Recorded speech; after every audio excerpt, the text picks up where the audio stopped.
வணக்கம் நண்பர்களே, welcome to my channel CCF. So Instagram நான் பார்த்துனே இருந்தேன். அப்போ வந்து பார்த்தீங்கன்னா ஒரு நியூஸ் வந்துச்சு. லைக் தனுஷ் கோட்டியான் தான் அஸ்வின் ரீப்ளேஸ் பண்ணியிருக்காரு இந்த பிஜிடி சீரிஸ்க்கு ரிமைனிங் 2 டெஸ்ட் மேட்ச்க்கு. அதுக்குள்ள நம்ம ஐபிஎல் கிட்டோஸ் இன்ஸ்டாகிராம் கமெண்ட்ல ப்ரோ அப்போ ஜெகபதி பாபு நேதே வாஷிங்டன் சுந்தர் என்ன ஆனாரு ப்ரோ அப்படின்னு கேட்கறாங்க. யோ வாஷிங்டன் சுந்தர் ஸ்குவாட்ல தான் இருக்காரு, இவர் அஸ்வினுக்கு ரீப்ளேஸ்மெண்ட்யா? உனக்கு இங்கிலீஷும் படிக்க தெரியாது, கிரிக்கெட் நாலேஜும் கிடையாது, ஏன்னா கமெண்ட்ஸ்ல எதையா உனத்தை போட்டு சாவடிக்கிறீங்கன்ற மாதிரி எனக்கு தோணுச்சு. பட் தனுஷ் கோட்டியான் பத்தி சொல்லணும்னா 33 ஃபர்ஸ்ட் கிளாஸ் மேட்சஸ்ல 101 விக்கெட்ஸ் எடுத்திருக்காரு. பிளஸ் பேட்டிங்ல வந்து பாத்தீங்கன்னா 40 ஆவரேஜ் எடுத்திருக்காரு, 1500 ரன்ஸ் அடிச்சிருக்காரு, 2 செஞ்சுரி போட்டிருக்காரு.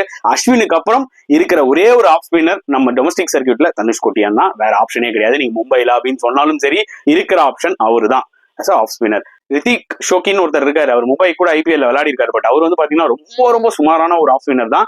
தனுஷ் கோட்டியானே ஒரு சுமாரான ஆஃப் ஸ்பின்னர் தான், but better than Hrithik Shokeen அப்படின்னு நான் சொல்லுவேன். இந்தியா ஏக்கும் அவர் விளையாடினார் அகைன்ஸ்ட் ஆஸ்திரேலியா, அந்த அளவுக்கு ரொம்ப இம்ப்ரெசிவா இல்லைன்னு தான் சொல்ல முடியும்.